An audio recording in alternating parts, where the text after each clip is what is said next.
Maligayang pagbabalik po, unang araw po ng Setyembre 2023. So latest weather update po muli tayo ngayon, no. Active pa rin po at patuloy natin binabantayan.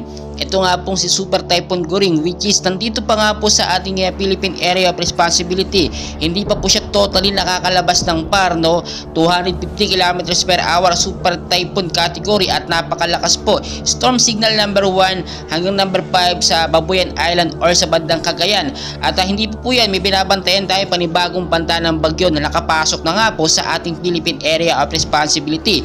Ito nga pong si Bagyong Hana, which is namataan po na may layo nga pong 970 kilometers east of extreme northern Luzon. Apektado po ang northern Luzon ngayon at ang hangin niya nga po pumapalo na ngayon. Mas lumakas na nga po, no, nasa 120 kilometers per hour. Malapit pa rin po yan sa sentro na may bugso pong pumapalo sa 145 kilometers per hour.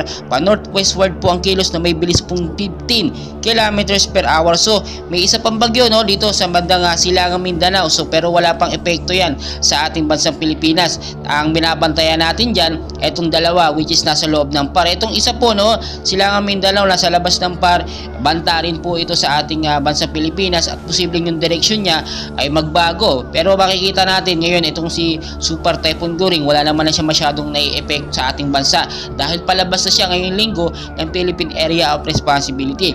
So itong si Bagyo, si Typhoon Hana ang pinakatinututukan natin ngayon dahil pumalo nga po siya sa malakas na hangin na which is 120 km per hour at posible pa pong pumalo sa mas malakas na hangin niya, no, at posibleng maging isang ganap na super typhoon sa paglipas lamang po ng ilang mga oras o ilang mga araw. So binabantayan po nating mabuti yan. Kaya ngayon po ako po yung nagpapaalala, maging I'm ready po tayo sa mga posibilidad na mangyari dahil nga po unang araw po ng Setyembre ay 3 bagyo ang ating binabantayan, no. Hindi lamang isa, 2 bagos, 3 bagyo, no. Ina-expect po natin ngayong rainy season Setyembre, no, ay talagang mga sunod-sunod na mga bagyo ang darating po sa bansang Pilipinas.